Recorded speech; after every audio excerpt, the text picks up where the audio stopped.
The South would not be the South without biscuits. And in the Deep South, we love our biscuits. So self-rising flour. This is another very basic, easy recipe. This is something you can make in 10 minutes, and you should never be afraid of making biscuits. Self-rising flour. I believe I have about 2 cups here. And then pork rinds. This is the Latino influence in the Southern recipe. So I'm using my pork rinds just the way that I would use flour. Just mixing them into self-rising flour.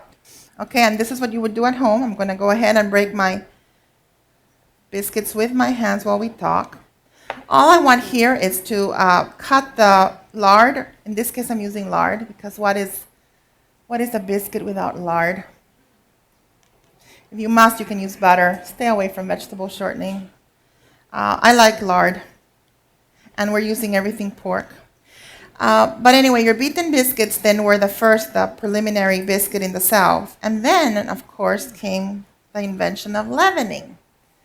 And we developed these new biscuits, really, that are the fluffy, beautiful biscuits that you see on every TV commercial around Thanksgiving and the holidays that come out of a can, but yours will come out of your kitchen. And see how I'm simply breaking the fat until it resembles, I think in my recipe it says small peas. That's all you want. Buttermilk, another Southern ingredient. Why is buttermilk so popular in the South? My book is filled with all, and I don't know, let's see, this is probably perfectly measured, but I'm going to see. When you add your buttermilk, this is when you really don't want to overwork your biscuits. I just want to get it wet enough. There we go. For it to come together. Okay, so you saw me mix this together until it came together, and only until it came together.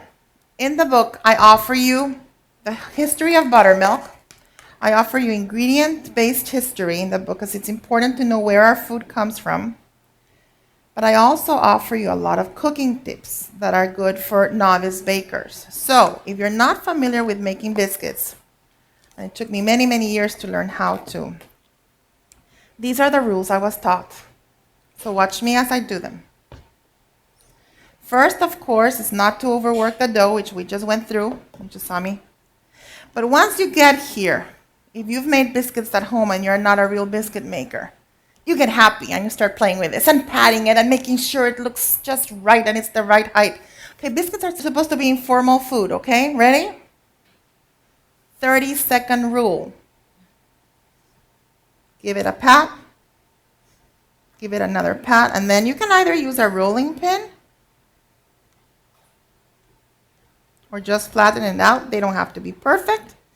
At this point, you can make them any thickness you want.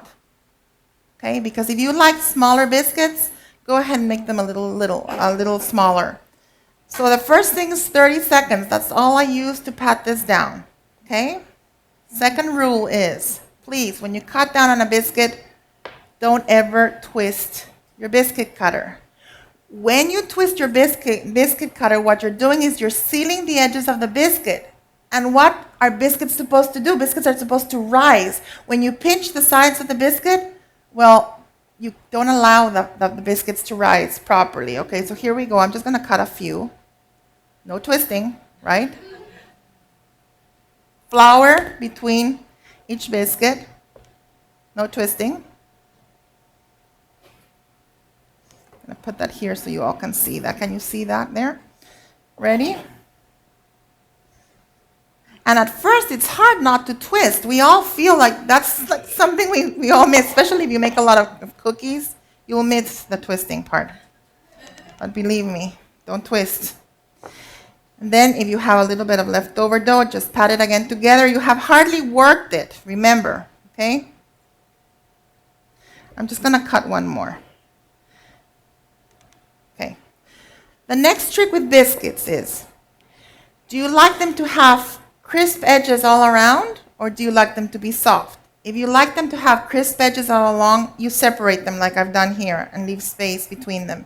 If you like them to be all fluffy and soft, then you just push them together and make them close together in your pan, okay?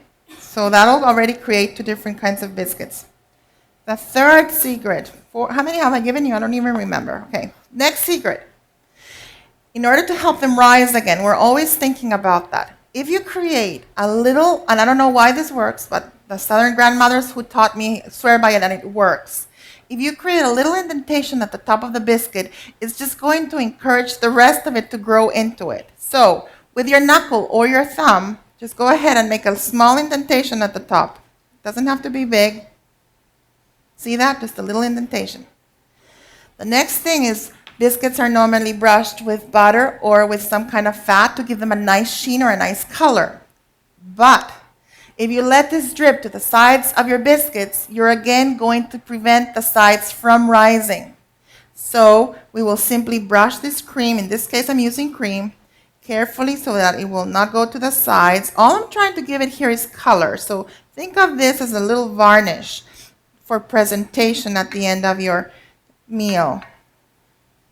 You want the biscuits to look as appetizing as they look in those commercials.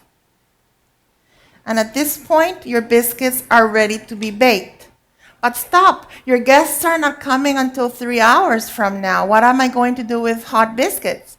Well, you can go ahead and refrigerate these biscuits for up to 6 hours, my friends. Just cover them loosely with plastic and refrigerate them. Once your guests come in, you're going to go ahead and stick them directly into your oven and bake them to order. So when I have, again, very big parties, I will make trays of 1 to 100 biscuits, in the refrigerator. And as people are coming, I'm constantly baking. I have 2 sets of ovens. And I constantly bake so that there are always warm biscuits at the table. Because a biscuit must always, always be eaten hot. This program is brought to you by Miami Culinary Institute at Miami-Dade College. For more information about the schools and the Culinarium program, please visit www.miamidadeculinary.com or call 305-237-3276.